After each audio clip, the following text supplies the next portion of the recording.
This is my second attempt at this episode because my phone locked while I was talking into the abyss, reminiscing upon the episodes, and before I realized it, it had stopped recording, and I have no idea when. And so I'm starting over from the top. Good for me. It's funny because I think I said some quite profound things, and they're forever lost into the record that was my first attempt, and now I get the joy of trying to do this all over again. But to recap, which will make the episode even shorter, what I remember saying was something along the lines of I realized throughout all of the first 9 episodes on this 10th anniversary episode, like the main reflection was like the power of purpose in spiritual fitness.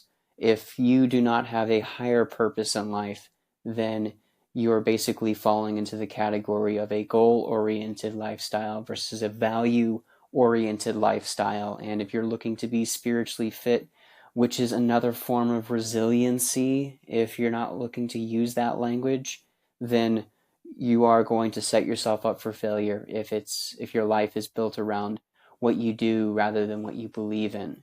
And that's the kind of biggest theme in this. I set out the goal of doing 100 episodes, and the irony is that that is a goal. And I'm likely to fail at my goal of 100 episodes if I don't find a higher purpose than just doing the episode, because doing the episode or being goal oriented is the same thing about relying on what's the word? Motivation versus discipline. I've talked about that in a few episodes too. How if you wait to feel ready to do something, then you are never going to do it consistently. Versus you decide to do it regardless of how you feel and you commit to the discipline of it, then you will be able to do it whether you're wanting to do it or not. And these episodes have been a lesson on that. I was certainly motivated the first couple episodes, and these last couple have been difficult for me, and it's the first bit of challenge because I'm now running out of people to just easily reach out to and connect with, and B, just scheduling issues are difficult. My schedule, their schedule, the holiday schedule just compounds the challenge of getting folks in. And then obviously this is week 10. 10 weeks. It's only 2 months, but still 10 weeks of doing something is nothing to look down upon. And I'm technically 10% of the way towards my goal, or almost halfway through my first lap around things if we're doing things like a quarter mile. Either way, I've learned a lot about podcasting, and this episode is not about me reflecting on how to podcast, but more about the reflection of the first 9 episodes. So I wanted to just jump right into that and break down a little bit about what I learned from each of these episodes. That way, if you want to, you can go back to listen to one of them that sounds interesting to you. Episode 1, Jack, Definitions and Assessments.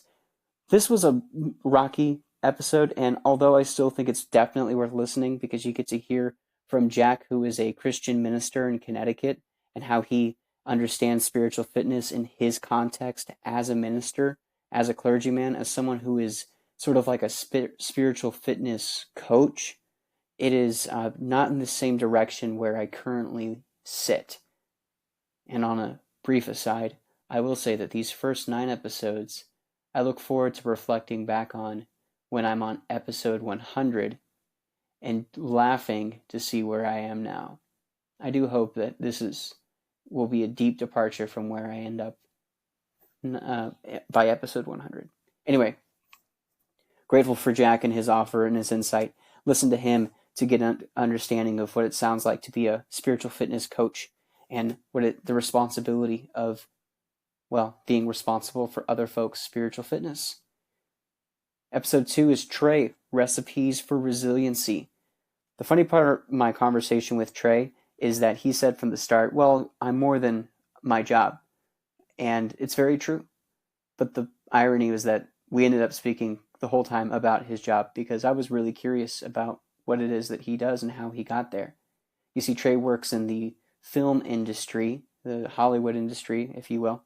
And that's not an easy one to get into, and it's certainly not an easy one to stay in, and then it's even harder to climb up, as you can imagine. And that's what Trey has done and is doing and will do, for the sheer fact that Trey is a resilient person. His spiritual fitness is really found in this dogged determination, where he can see people fail around him and he's inspired by it rather than intimidated by it. And that is a key difference in just, I think, how God made him, but also through just the discipline of like believing in himself and working towards his dreams, so that although his goals might change or his goals might complete or fail or succeed, when he moves past them, he's still someone. And he's currently working towards trying to be more than just his job. And I tip my hat to Trey in his journey towards having a more holistic spiritual fitness and overall health, being more than just what you do, being who you are. Episode 3, Bill, when stress comes from joy. Bill talks about being a dad, and this starts off a cascade of other episodes where I interview new fathers, and Bill says the same thing that all the other new dads say, which is, it's a real life-changing experience. Related to this idea of purpose in spiritual fitness, having a higher purpose, fatherhood is one of those ways to experience this deeper awakening within the self of having a higher purpose. Because one cannot be a good dad simply by just checking off the box and saying, okay, I did X, Y, and Z, and now I'm a good dad. Someone can be a good dad because that's a state. It's a direction. It's something that motivates and drives and provides discipline. Because someone can have days where they don't want to be a good dad, but they still are a good dad. And for Bill, his situation kind of comes from the finances and the job and the family life, and putting things aside because his higher sense of purpose of being a good father pushes him to do those things. And he really reveals that in the conversation. Listen to Bill to learn about fatherhood and spiritual fitness. Then we move to 4. Jared, build a bigger boat. Jared is a former YouTube star phenomenon, and, well, I should say former. He hasn't retired yet, but he's not making episodes like he used to. He sort of inspired me from the very beginning to do something like this. So Jared is John Boat Jared, sorry. And he creates little like YouTube videos of him doing wildlife activities. Long story short, I was asking him about how he got into it and what pushed him to do it, partly for advice for myself, but also because I'm curious about the role of spiritual fitness in this journey, this hobby that he's pursued. I love it because when I asked him about why he did it in the first place, his answer was, well, he did it because he wanted to show like his extended family, like his grandparents, what he was up to, and then it just turned into something bigger. What a perfect example of how true, natural, organic success comes from when we're doing things for a higher purpose than when we're doing them for something lower, some kind of goal. Yeah, sure, if your goal is to make a boatload of money, then you'll be able to find ways to do it. But then once you have all that money, then you're going to just be a shell of a person because you've spent your whole life just trying to achieve this goal. But no, doing something for a higher sense of purpose, then when you achieve that, you're actually left with even more because you have done it for something or someone else. In spiritual fitness, we'd call that something, someone, God, or your higher power. Either way, having that higher sense of purpose drives you. Why? Because you are all in these boats in life. Jared gave this great analogy we figured out this great analogy together actually about how spiritual fitness is like the boat you are in that helps you navigate the storms of life. Because no matter how much money you make, no matter how fit you are physically or mentally, if you are not spiritually fit, in other words, if you don't have the internal intrinsic resiliency that built up before the storm hits, you're going to sink or you're going to be tossed away like a leaf in the wind, whatever it's called, tossed like a ship on the sea, a sailboat on the sea, like a canoe on a hurricane versus a tanker. You might experience the same storm, but if your boat is bigger, you can handle it better. It may not change how heavy the rain falls, but it certainly can change how you experience it. It may not change the impact that it will have on your ship, but it will certainly it may not change the force of the impact, but it will change how that force impacts you. That's spiritual fitness. That is intrinsic resiliency. And Jared talks about that important side by telling a story about how he was on a boat that he realized was too small and he was putting off building it. And it was only when he was in a little bit of a storm did he really wish that he had a bigger boat. Friends, to those listening, if you have any thought about becoming spiritually fit, building your intrinsic resiliency, hear me now. Do it now before it's too late. And I'm not talking about like hell afterlife stuff. I'm talking about too late as in before tragedy strikes, before a loved one dies, before you lose a job, before things don't go the way that you wish to, before you get sick, before you experience some form of loss in your life that makes you question or question your sense of meaning, before something challenges your understanding of the worldview. Before any of that happens, do yourself a favor, do your future self a favor, and start working towards becoming spiritually fit. Episode 5, Taylor, Feelings, Football, and Fatherhood. Here we experience the circular theme of my episodes. I'm noticing that within the first paragraph of the conversation, that will actually end up being the theme of what we talk about. Well, duh. But somehow we end up getting back to it. Yes, that's me doing my job of facilitating and asking leading and opening questions that keep things on track, and that would make sense that it would kind of end up at a deeper understanding of what was initially presented. But still, Taylor talks about fatherhood and talks about his sense of community and the connection that he experiences. We muse a little bit on the ways that men express emotions and how football is the ultimate case study in showing that men do express and experience emotions. And if you've ever watched football before, then you can see a wide range. Just like the weather in Texas, you can get all 4 seasons in one day. Within a game of football, you can experience all the emotions from joy, anger, despair, fear, hope, excitement, interest, disgust, justice, injustice, everything. It's a great experience. So Taylor and I just had a nice conversation talking about our feelings and the way that we understand our emotions and how they impact our role as fathers. Episode 6 is another Jared, not to be mixed up with John Boat Jared. And here we go deeper into Jared's experience of his self and his understanding of his self. He made a comment where the conversation felt a little bit like therapy, and just from my reflection as a facilitator, I recognized that, and I made some adjustments later on to not go so far into the self-reflection side of things and keep things more focused on the topic of spiritual fitness rather than the introspection side of things. I recognize that I've got a certain set of skills and abilities that can, name that movie, that can lead a conversation to I think more, what's the word?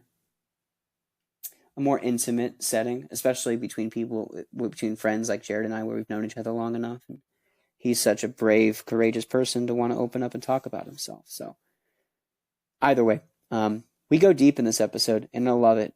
And it really shows just it's a demonstration of emotional intelligence. Jared demonstrates what maturity looks like and a willingness to look in the mirror and think about things.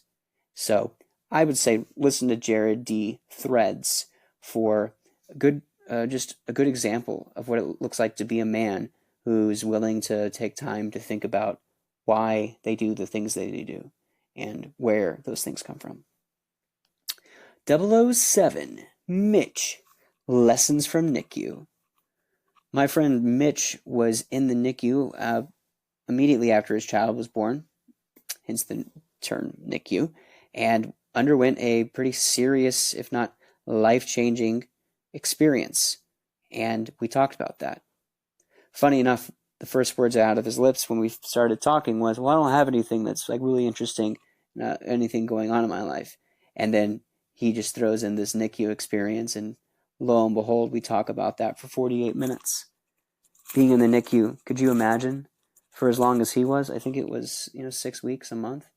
Any time in the hospital that is long enough to disrupt work in your social and personal life is enough to change your life and give you perspective. Yet, even I, as a chaplain who works in the hospital every day, see time and time again people who do have hospital experience fail to apply what they learn. If anything, they will write off their experience as a one-off, and they'll continue to go about their life, or will quickly return to the habits that got them to where they're at. And I ain't talking about like the habits just physical and mental. I'm talking about the spiritual habits. The people who are suffering internally because they don't have the spiritual fitness to endure what they're going through. And so then they survive, and then they leave, and there's no sense of change to develop that spiritual fitness again because of, well, I don't know. Either way, Mitch does not represent that. Mitch represents what happens when you do have spiritual fitness and you have that bigger boat, so that when shit does hit the fan, he was able to sail and navigate that hurricane. His spiritual fitness, though, finally, after all these conversations about higher purpose, came from a higher sense of community. And Mitch, in his beautiful, consistent, and integrated self, repeatedly said how much community matters to him. And as someone who contributes to community, when he came into a position where he needed to withdraw from that community, or not like withdraw, remove himself, but as in like take a withdrawal like a bank, and receive rather than give to the community, he received abundantly. And I myself, as a friend, would have been willing to do whatever he asked within my own ability, had he asked. And so that is the big lesson that Mitch learned, is that he's got this incredible community of people that he's developed around him, and he's a member of that community. And so he is allowed, if not even encouraged, to receive from others in the same way that he gives. What a beautiful, great example of the power of spiritual fitness. Episode 8, Michael, you are your habits. Michael is a professional opera singer, but he is more than that, sort of like Trey. He's more than just his vocation. In fact, Michael, who I've known for quite some time, has always been Michael, and has been very, very sure to not identify himself with his profession. And I am grateful for him for being willing to sit down and talk to me about his profession, although it's not something that he often does talk about. And what we were revealed was about the parallel of professional singing with spiritual fitness, which is the necessity, the importance, the vitalness, the vitality, the number one thing that any form of fitness needs: discipline. Discipline above all else. The episode is You Are Your Habits, and it's so true. It's so, so true, and Michael's story confirms it. And it doesn't matter if you don't want to be spiritually fit. If you want anything in life, you must be disciplined. Simple as that. The people who are the most intercharacteristic that you personally judge and look down upon, that group, those people, even them, if they are disciplined, they are able to achieve some form of success in whatever that is. I don't know why I'm deciding to include a out group to make my point, but I hope you do get what I'm trying to say, which is simply discipline, discipline, discipline, discipline, discipline. If you don't have discipline, you can kiss your dreams goodbye. What is discipline? Remember, Discipline doesn't care about your feelings. That's what discipline is. Then my last episode was number 9, Wes, People Are the Purpose. So of the 9 episodes, and if you take the first one with Jack out, because it was more of a talking about what is spiritual fitness. So of the 8 episodes I've done so far, 2 of them ended up being really about community, about your higher sense of community. And then the other 7 were about, no, actually, I'd say then 6 of them were about purpose, and then 1 was about meaning, ultimate meaning. The ultimate meaning was Michael's episode. The other 6 were about higher sense of purpose, fatherhood and those roles. And then Wes and Mitch go into community experience. People are the purpose. Wes specifically talks about how his spirituality, his Christian upbringing and Christian worldview informs the way that he sees people, and it is his way of attempting to constantly come back into contact, to return to that internal spiritual homeostasis through community, through seeing the person across from him as his neighbor, always, which is a approach that will lead to lots of failure because we are not perfect creatures, and it is so easily to become distracted by what's on the surface that we can forget who our neighbor is. Wes is striving to see his neighbor and the person in front of him always. And it is a great higher sense of community, which can contribute to a higher sense of purpose and a higher sense of meaning, and develop a higher sense of spiritual fitness. That was a good conversation with Wes, and it was the last one that we had. And there you go. Those are the first 9 episodes of Spiritual Fitness, and this is episode 10. So what's next? Well, I'm getting better at trying to figure out how to schedule people in. I'm getting better at asking questions and leading conversations that remain within this topic of spiritual fitness.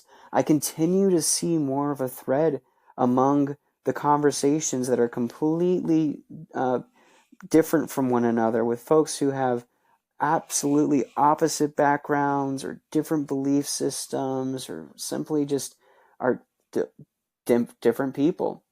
And yes, I'm the one who's the common factor, so I'm asking similar questions and then getting similar answers, but it's a beautiful thing. The whole spiritual fitness project is to zoom out and zoom away from the nuanced, nitty-gritty, hair-splitting theology that divides people, and to move into the higher view of this greater sense of spiritual fitness that unites us all. I have this dream of being able to have people where side by side theological differences can cooperate, can co-function, can coexist, and people can be spiritually fit and work on their spiritual fitness together. And we can lay aside those things that distinguish us and be brought together more by what unites us. And I think that we're heading that way. I created some business cards, and I'm now starting to actively seek out people who are not my friends to be on the show. And within these next 9 episodes, I believe that I'm going to continue to interview people who I know well enough, and I'm working through that list. But I think that I will be able to, between episodes 11 and 20, I think I'm going to be able to find someone off the street or who I encounter, ask them to be part of the show, and then see what happens. So that's my hope, that's my dream. But in short, the project is well on its way, and the only thing that I have left to do is to go make the next episode. Thanks so much for tuning in for my reflection of episodes 1 through 9 of the Spiritual Fitness Grow Self podcast. I think eventually I'm going to figure out what the hell this podcast is titled, because I know that I say 3 different ways of describing it. But either way, thanks for listening to this podcast. Like, comment, subscribe, share, all that jazz. And if you're interested in being on this show, please reach out to growself@gmail.com. Peace.